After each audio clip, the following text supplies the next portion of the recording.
রফিকুল্লাহ আফসারী নামক একজন বক্তা আছে, সে বলতেছে, আরো কড়া করে বলতেছে যে আমার নবীজিকে মিজান আজহারী যে রাখাল বলছে, কাউবয় বলছে, এটা ঠিকই বলছে। আর আমাদেরকে যারা আমরা এটা প্রতিবাদ করছি যে নবীজিকে রাখাল শব্দ ব্যবহার করা যাবে না, নবীজিকে কাউবয় বলা যাবে না, আমাদেরকে সে অ্যাটাক করে বলতেছে এরা মূর্খ, এরা ইংরেজি বুঝে না, আমরা বুঝি না। নবীজিকে কাউবয় বললে আমরা এটা বুঝি না, পৃথিবীর সমস্ত ইংলিশ হলে তারাই জানে, আর কেউ জানে না।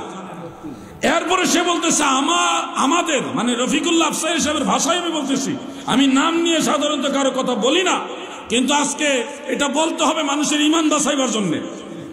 সে বলতেছে আমাদের ঈমানের ধারক বাহক হলো মিজান আজহারী সাহেব। নাউজুবিল্লাহ, ঈমানের ধারক বাহক কোন বক্তা হইতে পারে? এই বক্তব্যটা আমার কাছে আছে, কোন যুবক ভাই চাইলে আমি লিঙ্ক দিয়ে দিব,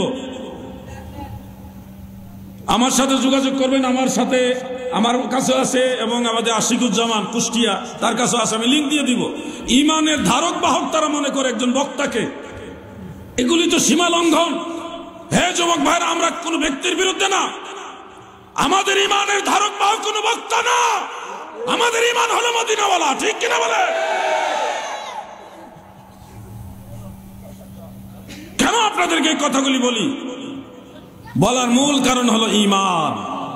ঈমান এমন জিনিস, মনে রেখো হে চট্টগ্রামের মুমিন মুসলমান, হে বাংলার মুমিন মুসলমান, মনে রেখো, জান গেলে জান পাওয়া যাবে, কিন্তু ঈমান গেলে ঈমান পাওয়া যাবে না।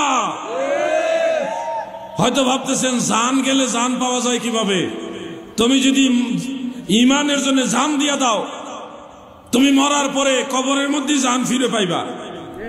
কিন্তু যদি ঈমান হারাইয়া মরো, আর ঈমান ফিরে পাবে না। তোমার জান গেলে জান পাইবা, কিন্তু ঈমান হারাইয়া মরলে ঈমান আর পাইবা না। ঈমান ও মুহাব্বত আমার নবী মুস্তাফার গো, খাকে গলি মদিনার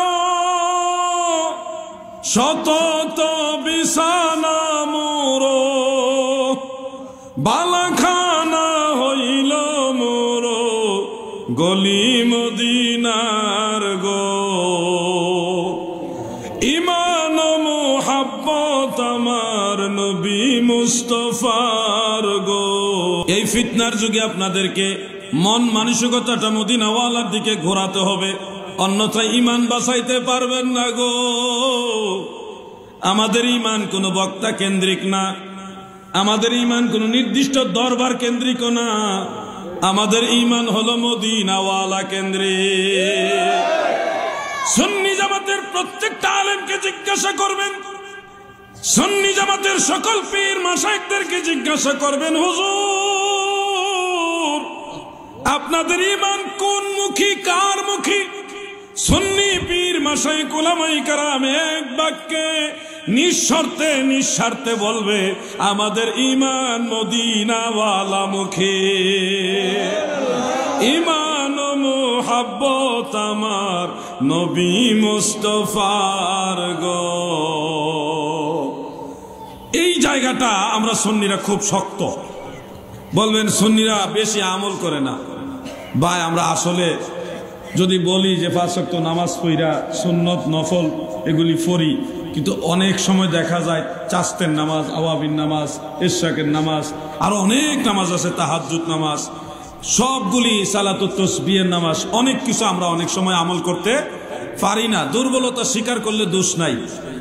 আমাদের মধ্যে আলহামদুলিল্লাহ যদ্দূর পারি চেষ্টা করি আমল করার জন্য। ফরজ, ওয়াজিব, সুন্নত, নফলও কিছু করি, কিন্তু এর চেয়ে বেশি কিছু করতে পারি না। হ্যাঁ, মাঝে মধ্যে জিকিরের মাহফিলে বসি, মাঝে মধ্যে মাজার কবর জিয়ারতে যাই, অনেক সময় দেখা যায় ওয়াজ মাহফিলে যাই, দুরূদ শরীফ পড়ি, মোনাজাত করি, এই আমলগুলি আমরা করি। কিন্তু তুলনামূলকভাবে আপনি দেখেন যাদেরকে আমরা ওয়াহাবি বলি, তারা ফরজ নামাজটা কোনো মতে পড়া নামাজের পরে আর দোয়া করতে রাজি হয় না। এখানে তারা আমাদের সাথে এক পয়েন্ট কমে গেল। আমরা ওয়াজিব পড়ি, তারা ওয়াজিবটা আদায় করে, সুন্নত আমরা বেশিরভাগ পড়ি, তারা বেশিরভাগ পড়ে না। যেমন আমরা সুন্নিরা বেশিরভাগই সুন্নত নামাজগুলি পড়ার চেষ্টা করি, মাগরিবের পরে 2 রাকাত সুন্নত পড়া নফলটাও পড়ার চেষ্টা করি, এশার নামাজের 4 রাকাত সুন্নত, এরপরে ফরজের পরে 2 রাকাত সুন্নত, তারপরে নফল আছে এটাও আমরা পড়ি, ভিতরের আগের নফলও পড়ার চেষ্টা করি, শেষেরটাও পড়ার চেষ্টা করি, প্রত্যেকটা সুন্নতের উপরে আমরা আমল করার চেষ্টা করি। যেমন ঝগড়া যুদ্ধ, এই ওয়াহাবিদের সাথে আমাদের ঝগড়াই হইল সুন্নত আর নফল নিয়া।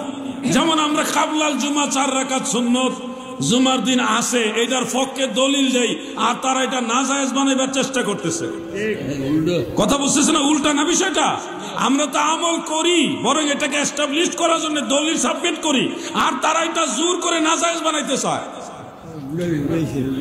আমাদের মাহফিলগুলির দিকে তাকান, যেই পরিমাণ দুরূদ শরীফ পড়া হয় সুন্নি মাহফিলে, প্রত্যেকটা বক্তা তার 1 ঘন্টা হোক, 1.5 ঘন্টা হোক, 2 ঘন্টা হোক, যতটুকু আলোচনাই করে, তার আলোচনা শুরু থেকে শেষ পর্যন্ত বেশ কয়েকবার দুরূদ শরীফ পড়ে। আপনি দেখেন ওয়াহাবিদের মাহফিলে শুরুতে বিপদে পড়া হোক, ইচ্ছাই হোক আর অনিচ্ছাই হোক, এই যে একবার দুরূদ শরীফ পড়ছে, দুরূদ ইব্রাহিম, মুনাজাতের আগে তাদেরকে ওরকম আর দেখা যায় না যে দুরূদ শরীফ পড়তে। তাহলে দুরূদ শরীফের ব্যাপারও আমরা তাদের সাথে আগায় আছি। কথা বুঝতেছেন আপনারা? এক ধরনের ওয়াহাবি বের হয়েছে, তারা মুনাজাতও করে না, মাহফিলের শেষে মুনাজাত করে না, হাত তুলে। আমরা কি মুনাজাত করি? জোরে কোন করি? তাহলে মুনাজাতের দিকেও তাদের চাইতে আমরা আগায় আছি।